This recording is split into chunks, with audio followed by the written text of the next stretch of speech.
ॐ न कर्मणा न प्रजया धनेन त्यागेनैके अमृतत्वमानषु परेण नाकं निहितं गुहायां विभ्राजदेतद्यतयो विशन्ति वेदान्तविज्ञानसुनिश्चितार्थात् संन्यासयोगात् यतयः शुद्धसत्त्वा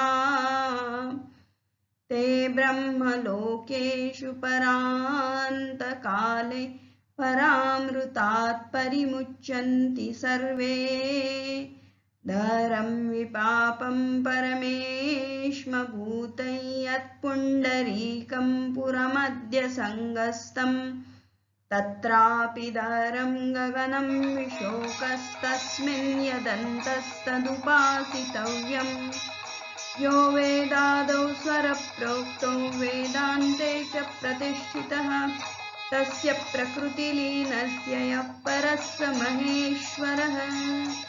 श्री सद्गुरुनाथ महाराज की जय।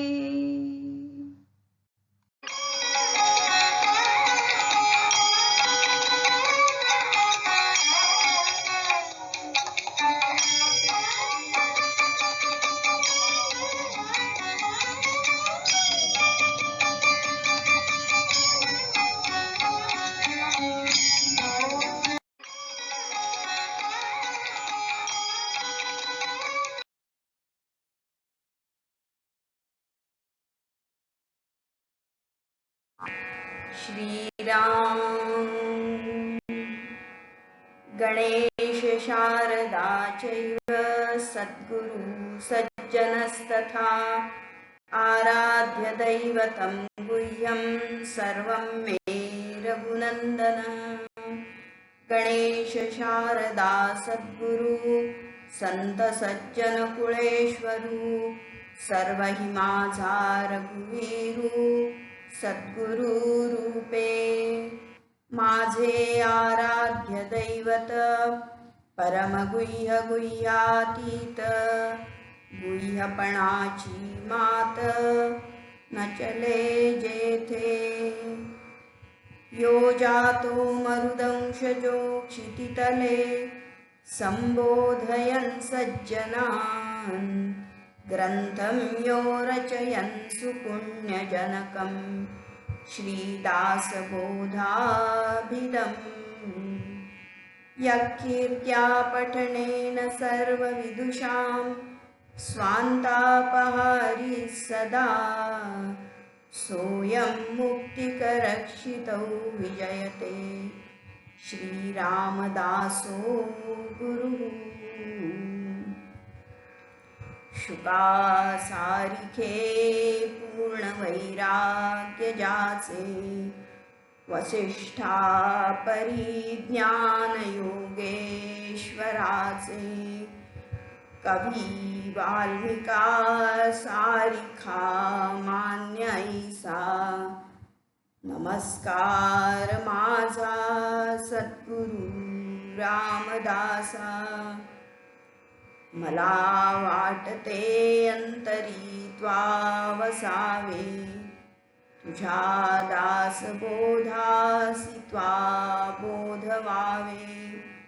अपत्या परिपाववी प्रेमग्रासा महाराजया सद्गुरो रामदासा।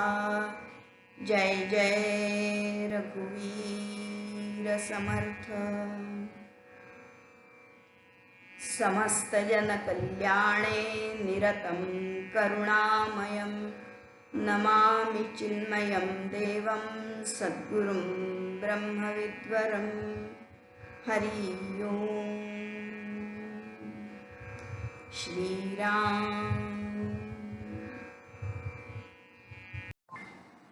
ग्रंथराज दासबोध या ज्ञानयज्ञाच्या सुरुवातीला श्री महागणपतीचं पूजन झालं, व्यासपीठावर सरस्वतीची वंदना झाली आणि त्यानंतर कार्यक्रमाला सुरुवात होते तर ते प्रमुख वक्ता, प्रमुख मार्गदर्शक, प्रमुख पाहुणे व्यासपीठावरची जी उत्सव मूर्ती, त्यांचं स्वागत, त्यांचं पूजन आणि त्यांचा परिचय जो पुढचा कार्यक्रम असतो आणि तो आता या समासापासून सुरू होतो आहे. सद्गुरू स्तवन. सद्गुरू स्तवन या नामाचा हा समास, जिथे आता गुरूंना वंदना केलेली आहे. सद्गुरू जे खरे मार्गदर्शक आहेत, आपल्याला शिकवणारे आहेत, तेच या ग्रंथाचे वक्ता आहेत आणि त्यांचा परिचय पहिल्यांदा दिला जातो. आता परिचय जेव्हा देणारी व्यक्ती जी असते ती सहसा फार आपण शोधून मोजून मापून तोलून केलेली असते, की ज्याचा परिचय द्यायचा त्याच्यापेक्षा कदाचित ती श्रेष्ठ मोठी सुद्धा असते, कारण फार मोठं सन्मानाचं हे काम आहे. त्याच्या तोलाने ते बरोबरीचे कदाचित असू शकतात आणि कमीत कमी निदान चांगला वक्ता असावा, व्यवस्थित त्याला परिचय करून देता यावा, असा परिचय देणारा जो तिथे नेमलेला असतो.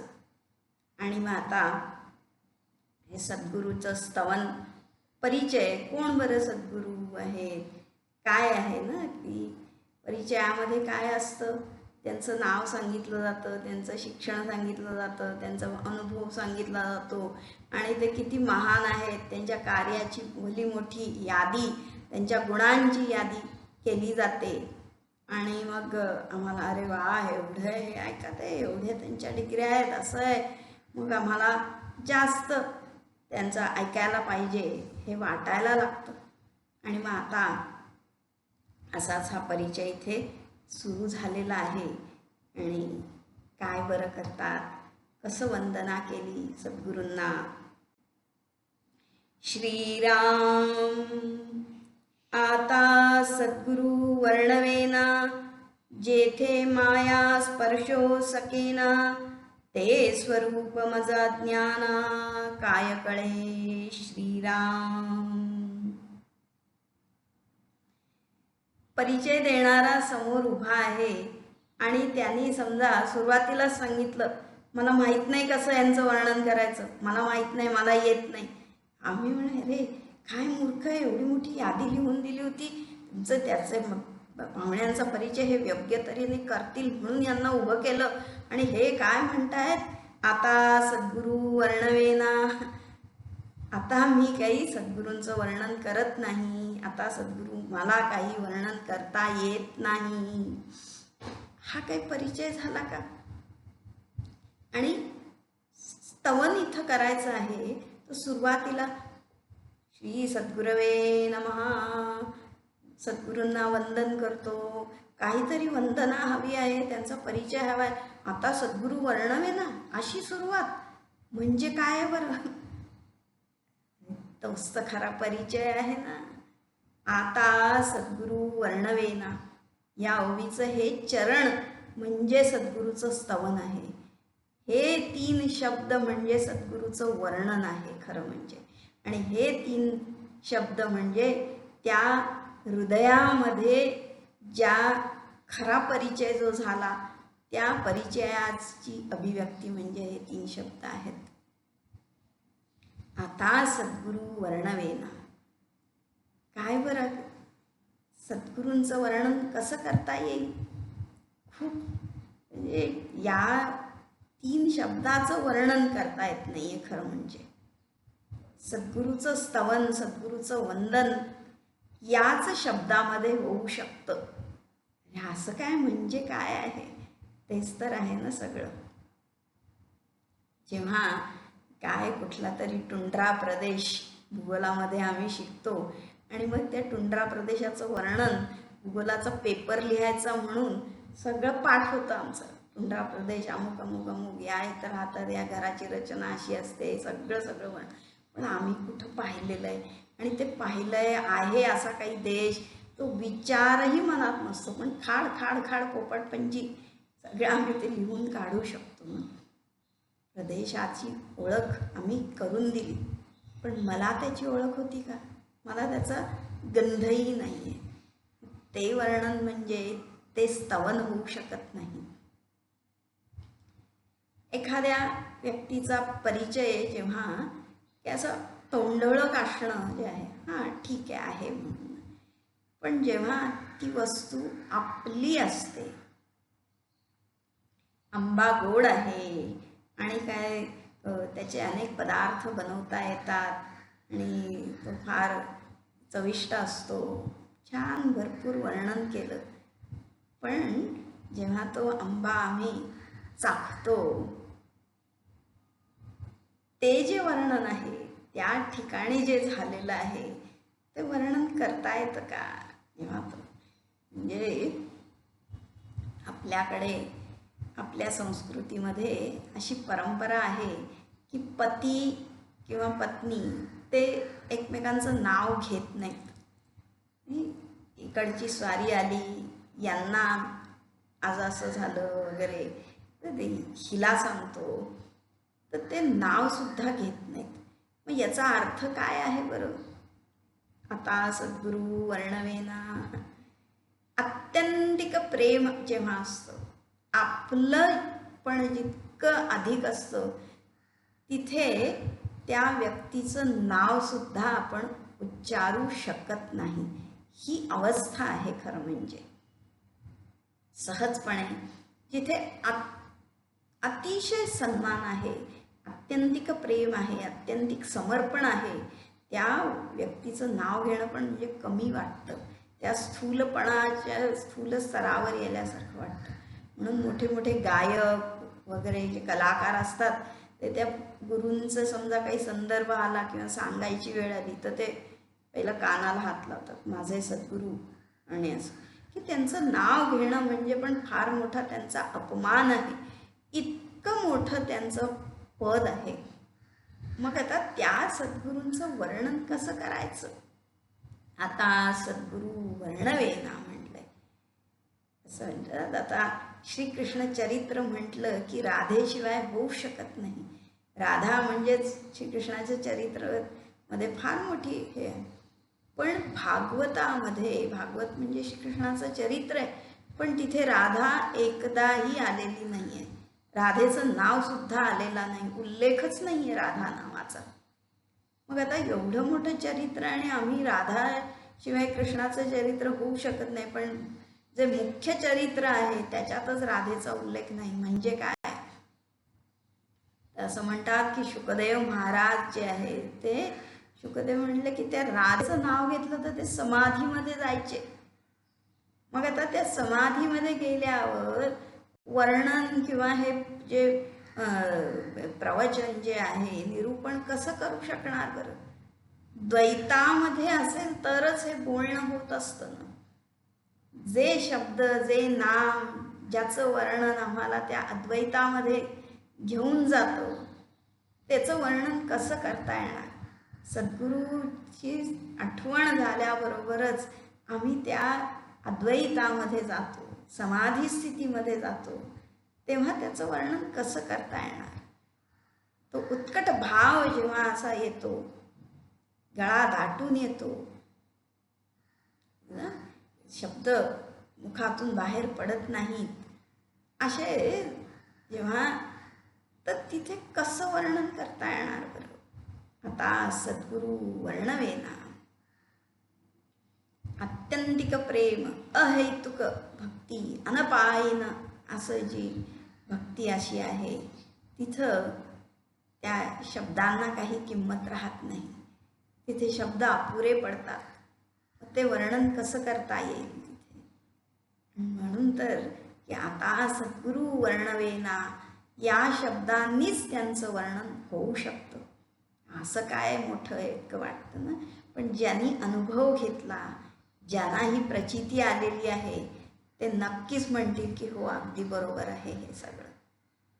की ज्यांनी आपल्याला जीवन दिलं, ज्यांनी आपल्या जीवनामध्ये अर्थ आणला, ज्याच्या येण्यामुळे आपल्याला जीवन काय हे कळलं, त्या जीवनामध्ये एक वाट सापडली आणि ती वाट आपल्या पूर्णतेकडे, उन्नतीकडे नेणारी अशी मार्गदर्शक अशी वाट आणि तिथे नेऊन ज्यांनी पोचवलं आपल्याला, अशा या सद्गुरूचं ज्यांनी आपल्याला प्रेरणा दिली, शक्ती दिली, उत्साह दिला, असं हे जे सद्गुरू आपल्या जीवनामध्ये जेव्हा येतात, एखादा चांगला मित्र आपल्या जीवनामध्ये येतो आणि तो आपल्याला स्फूर्तिदायक ठरतो, तेव्हा सुद्धा त्याचा एवढा सन्मान वाटतो. मग ज्यांनी हे सद्गुरू जे आहेत, हे ब्रह्मस्वरूप आहेत, ते जर आपल्या जीवनामध्ये आहेत, त्यांचं स्थान जे आहे त्याचं वर्णन नाही करता येत खरं म्हणजे. आणि तर दुसरं पद्धत की सूर्याचं वर्णन काजव्याने काय करायचं, ज्याची पायाची धूळ सुद्धा आम्ही त्या धुळीच्या पण लायकीचे आम्ही नाहीत, आणि तिथं त्या एवढ्या महान पण शब्द अपुरा पडतो. अशा त्या काय वर्णन करायचं त्यांनी बरं. जो चपराशी आहे त्यांनी त्या राजा महाराजांचं वर्णन कसं बरं त्याला करता येईल? त्याला त्याची भाषा तरी माहिती आहे का? एखादा मोठा PhD झालेला जो असतो आणि मग ते छोटंसं बालक त्याचं वर्णन कसं करू शकेल? त्यांनी काय तो शिकलेला आहे, त्याला काय काय माहिती आहे, किती ज्ञान आहे, हे त्याला सांगता येतं का? मग आम्ही काय म्हणू शकतो जास्तीत जास्त, ते खूप महान आहेत, ते खूप मोठे आहेत. पण महान म्हणजे काय, मोठे म्हणजे काय आहेत, हे वर्णन करता येतं का? आता सद्गुरू वर्णवेना म्हटलंय की हे जे वर्णन करणं जे आहे ते शब्दांच्या पलीकडचं आहे, आणि ते वर्णन केलं तर तिथे मर्यादा येईल. ती त्यांची खरं म्हणजे त्याचं त्यांना खाली आणण्यासारखं होईल त्याचं वर्णन केलं तर, अशी त्यांची महती आहे खरं म्हणजे. सद्गुरूला वर्णन करणं म्हणजे आम्ही सुद्धा स्थूलपणामध्ये येण्यासारखं आहे ना. ते नाव घेतल्याबरोबरच त्या एकत्वामध्ये, त्या अद्वैतामध्ये जर आम्ही गेलो तर कसं वर्णन करता येईल बरं? शब्द कसे राहू शकतील? जेव्हा गाढ झोप लागली आणि तिथं आम्हाला विचारलं तुला काय हवं आहे वगैरे, तर काही बोलता येईल का, सांगता येईल का? ते सांगणं तिथं आहे का? परिचय आणि काय तू किती महान आहेस आणि काय, तिथं काही उरतच नाही. तिथे शब्द नाही, तिथं वृत्ती नाही. मग तिथं वर्णन कसं करता येईल बरं?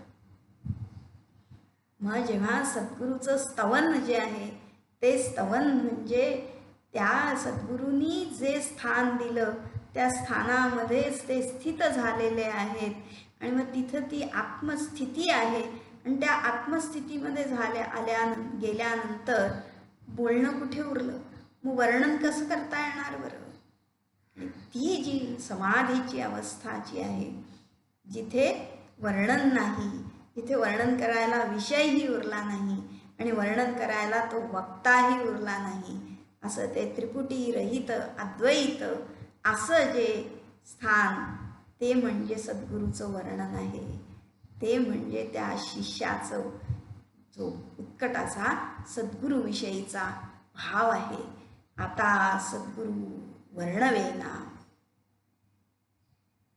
आता तरी देखील त्या द्वैताच्या स्तरावर आपल्या काय म्हणायचं त्याला अवसान आणून त्याचं वर्णन करण्याचा प्रयत्न, हा असफल असा प्रयत्न म्हटलं तरी हरकत नाही की ते करतायत. आणि पहिलंच सांगितलं, आम्ही विचार करू म्हणजे काय एवढं काय अति वर्णन करणं, त्या वर्णनानेच आम्हाला ते ओळखता येणार आहे.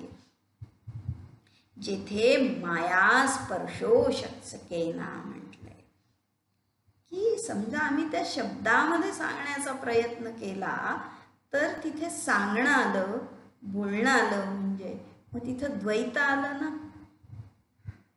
मग तिथे द्वैत इथं माया आली. पण तो सद्गुरू असा आहे की त्या मायेच्या पार गेलेला आहे. तिथं कुठली उपाधीच नाही उरलेली, ते केवळ ब्रह्मच झालेले आहेत, ते ब्रह्मलीन जे आहेत, जिथे मायेचा स्पर्शच नाही, तर मग त्याचं वर्णन करणं म्हणजे मग आपलंच अज्ञान नाही आहे का? असं कसं होऊ शकतं? माया जी आपण आत्तापर्यंत सगळ्या बघितली, सगळी माया, म्हणजे अजून विषय आलेला नाही, पुढे समजणार आहे, पण तरी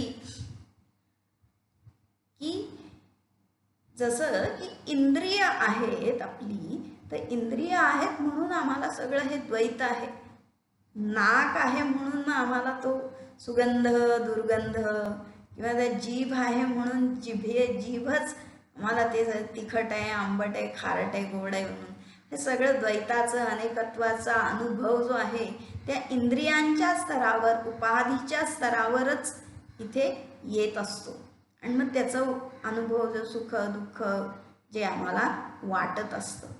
पण त्या इंद्रियांच्या पलीकडे गेल्यानंतर ते अद्वैत, ती वस्तू जेव्हा आपल्यामध्ये मिळून जाते, तेव्हा तिथं काही आहे का गोड, आंबट, खारट, तिखट? तिथं काहीच नाही आहे ना. त्या उपाधी जोपर्यंत आहे तोपर्यंत द्वैत आहे, उपाधी जोपर्यंत आहे तिथे हे त्रिपुटी सहित असा अनुभव आहे. पण जेव्हा उपाधी राहत नाही तिथे कुठला अनुभवही नाही. एक फार मोठं आश्चर्य आहे. आणि म्हणून तर भगवंतानी पण त्याचं वर्णन करताना काय म्हटलं की आश्चर्यवत वदति तथैव चान्यः, आश्चर्यवत पश्यति. हे त्याचं वर्णन करणं म्हणजे ती माया आहे, आणि त्याचं वर्णन करणं म्हणजे एक मोठं आश्चर्य आहे खरं म्हणजे. मग ते असं आश्चर्य जर असतं, जगातलं एखादं आश्चर्य असतं, त्याचं वर्णन पण करणं अगं म्हणजे आमच्या बुद्धीला म्हणले आमची बुद्धी अपुरी पडेल असं वाटतं. मग हे जिथे त्या मायेच्या पार आहेत, हे सगळ्या देश काल वस्तू अपरिच्छिन्न असं त्याच्या पलीकडचं असं आहे, सगळ्याचं अधिष्ठान असं जे आहे ते स्वरूप मज अज्ञाना काय कळे.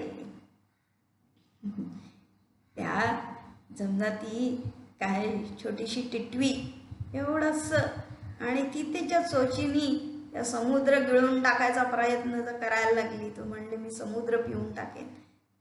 तर ते म्हणण्यासारखं असं आहे ना. हे बुद्धी जी आहे ती बुद्धी फक्त इंद्रियांच्या द्वारे जे ज्ञान होतं, इंद्रिय जे विषय ग्रहण करू शकतात तेवढंच ती जाणू शकते. त्याच्या पलीकडे त्या बुद्धीला प्रकाशित करणारा जो प्रकाश, त्याला ती पाहू नाही शकत. मनसा म्हणले ना, यन्मनसा न मनुते येनाहुर मनोमतम, यच्चक्षुषा न पश्यति येन चक्षुर्पश्यति. की ते मन ज्याच्यामुळे प्रकाशित झालं, ही बुद्धी ज्याच्यामुळे प्रकाशित होते, आणि त्या प्रकाशामुळे आम्ही हा सगळ्या बाहेरच्या जगताचा अनुभव घेऊ शकतो. पण त्या प्रकाशाला ती बुद्धी नाही पाहू शकत. ज्यांनी प्रकाशित झाली ती वस्तू, त्या प्रकाशाला आम्ही नाही पाहू शकत. मग ते जे स्वरूप आहे, ते स्वरूप म्हणजे या बुद्धीला देणारं ते चैतन्य जे आहे, त्या चैतन्याला बुद्धी कशी जाणू शकेल बरं?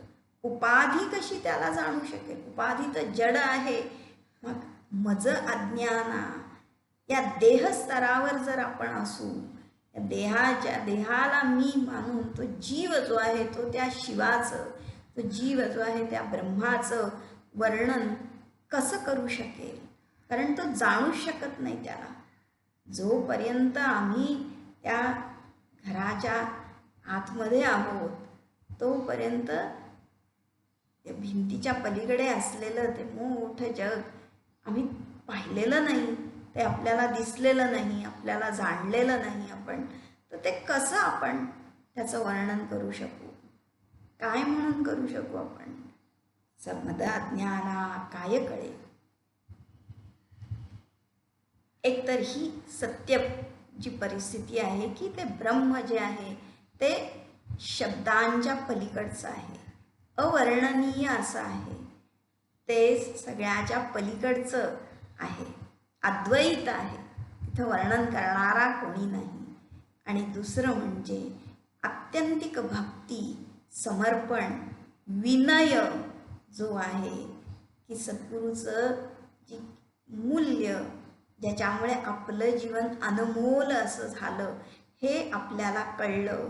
आपलं जीवनही किती अनमोल आहे हे ज्यांनी दिलं, त्याच्याविषयीचा सन्मान, त्याच्याविषयीची वाटणारी जी आत्यंतिक भक्ती, तीच या शब्दातून वर्णन होते. आणि तेच खरं हे वर्णन आहे असं म्हणणं म्हणजे त्याचं वर्णन आहे. त्या व्याकरणामध्ये तो अलंकार कुठला आहे ना तो, की त्याच्यामध्ये त्या अलंकारामध्ये की वर्णन करता येत नाही, त्याचं विरोधी काहीतरी वर्णन केलेलं असतं. असं येते की तिथे शब्दच उरत नाही. पण आता कदाचित कुणाला असं वाटेल की भाऊक होऊन हे ह्याचं भाष्य केलं जात आहे का. पण ती परिस्थितीच अशी, परिस्थिती म्हणण्यापेक्षा ती जी एक मनाची स्थिती, ती ज्ञानाची स्थितीच अशी आहे की जिथे शब्द संपतात, भाषा संपते, त्या भावनासुद्धा जिथे भावनांच्या पलीकडचं हे आहे ना, भाव अभाव वगैरे त्याच्या पलीकडचं हे सगळं आहे.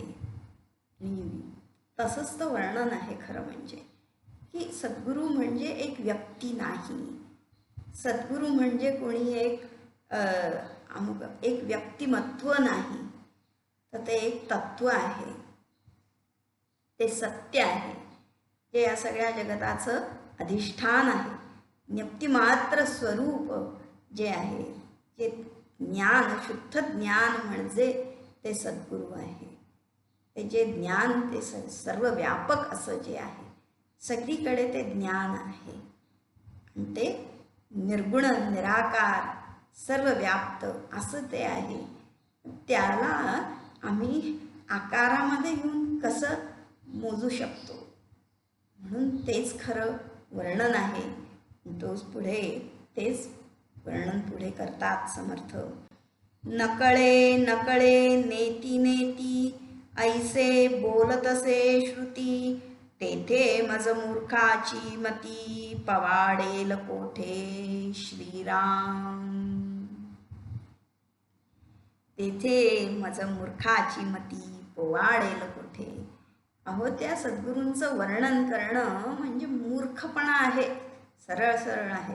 आणि जनरली आपण सहज तुमचे गुरु कोण, तुमचं नाव काय, तुमचं गाव कोणतं, नाही अहो कुठलं आता गाव नाही, नाव नाही विचार, तरी पण काहीतरी गाव असेल ना, कुठल्या गावाचे आहे.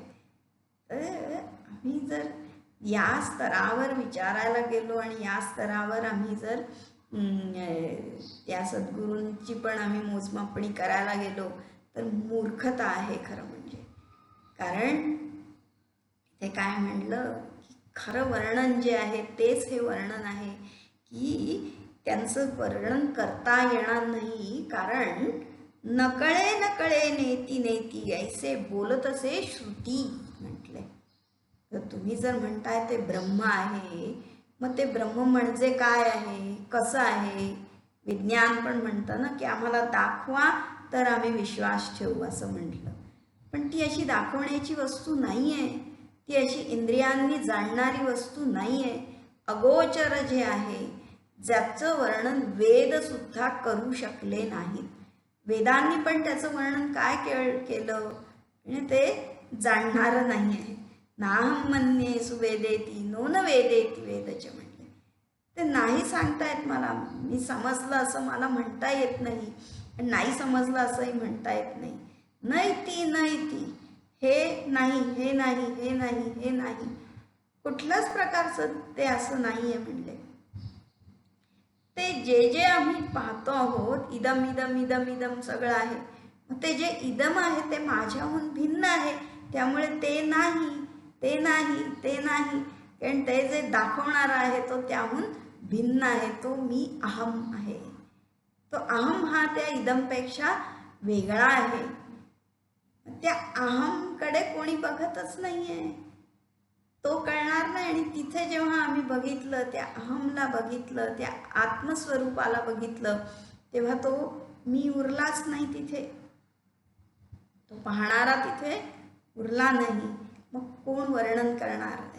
वेदैश्च सर्वैर अहमेव वेद्य वेदांतकृत वेदविद्याहम म्हटले की वर्णन करता येत नाही म्हणजे काय आहे?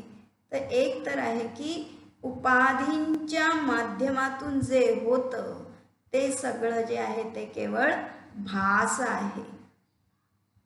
जशी आम्ही उपाधी वापरू त्याप्रमाणे ते समोरचं चित्र आम्हाला दिसत असतं. जर काय बहिर्गोल वक्र किंवा अंतर्गोल वक्र चष्मा लावला, ते काच पाहिली, ते चित्र आम्हाला वेगळं दिसतं.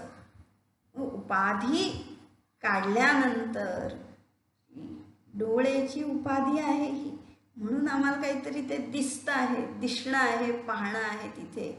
पण जेव्हा उपाधीच नाही, इथं एकच एक जे आहे होऊन जातं, एक संघ असं आहे. इथं पाहणारा नाही, पाहायची वस्तू पण नाही, तर वर्णन करणार कोण? ते करायला पण काही नाही, तिथे कसं सांगता येणार आहे सगळं? म्हणून तर त्याला शांत म्हटलंय. शांत म्हणणं सुद्धा, अशांती आहे तर ते शांत शब्द आहे. एक दोन आहे तर एक म्हणण्यात अर्थ आहे. तिथे कुठल्या शब्दांनी ते सांगताच येण्यासारखं नाहीये. जोपर्यंत आम्ही म्हणून तर म्हटलं की उथळ पाण्याला खळखळाट फार, जोपर्यंत बुद्धी अजून उथळ आहे, स्थूल आहे, तिथे आम्ही त्याचं वर्णन करायला जातो. हो हे असं आहे, हे तसं आहे, हे तसं आहे. पण जेव्हा प्रत्यक्ष अनुभव घेतो, तो जो अद्वैत आहे, तिथं वर्णन संपतं, तिथं काही वर्णन राहत नाही.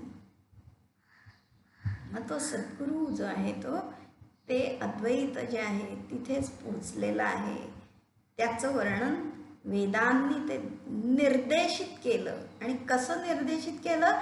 तर वेदही म्हणले की न इति वेदांनाही कळला नाही अंतपार ज्याचा पुतळा चैतन्याचा, तो जो आहे चैतन्याचा पुतळाच सद्गुरू आहे, ओंकार स्वरूप.